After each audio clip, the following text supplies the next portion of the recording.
stuck in your head and you find yourself humming along during the reprise. You become immersed in the narrative and everything else goes away.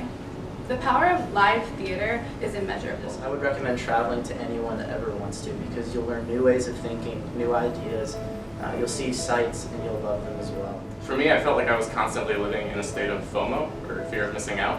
When I had all of these, I was glued to my phone all the time. Walking around campus was like this. And so I hope that you guys someday will find something that you're equally as passionate about, that makes you want to pursue your passions and really drives you to that point.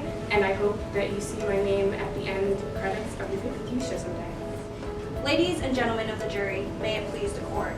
Your Honors, today I'm here to talk to you about one of the greatest academic competitions of all time, and that is none other than High School Montreal. They threw us onto the pool and told us that we should start running around in a circle in a competitive-sized swimming pool. And basically we created a whirlpool with about 600 people in it, and I was just having the time of my life. I had no idea what I'd gotten myself into. You know, I stop thinking about what I'm doing this summer, what internship am I trying to do, you know, what am I doing in 5 years, what company will I be working for in 10 years, you know, trying to plan all these things out.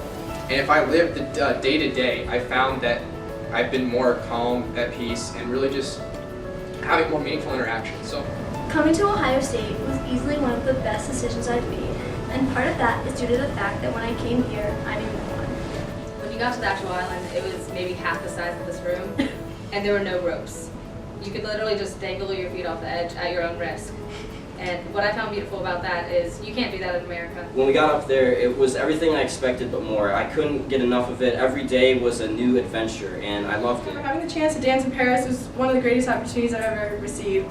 It was worth every sore muscle and homesick phone call home. I met some of the greatest girls in style, not only the touristy side of Paris, but the everyday lifestyle of Paris. Especially a lot of people are thinking about doing study abroad, and it's probably not going to be what you expect if you have expectations, but it's definitely not going to be any better or worse. Being able to just enjoy what's going on in front of you, enjoy that moment, is something really special and something that's hard to wrap your head around unless you've experienced it before. Being in Japan meant that we'd be fully immersed in the culture there. When we first arrived, we were definitely foreigners from the way we talked, the way we dressed, our mannerisms. We stuck out like our thumbs. This April, you'll find me at Front Beacon Park relaying for life. African-American history, or my history, was often kind of glanced over or left out. Portions were left out.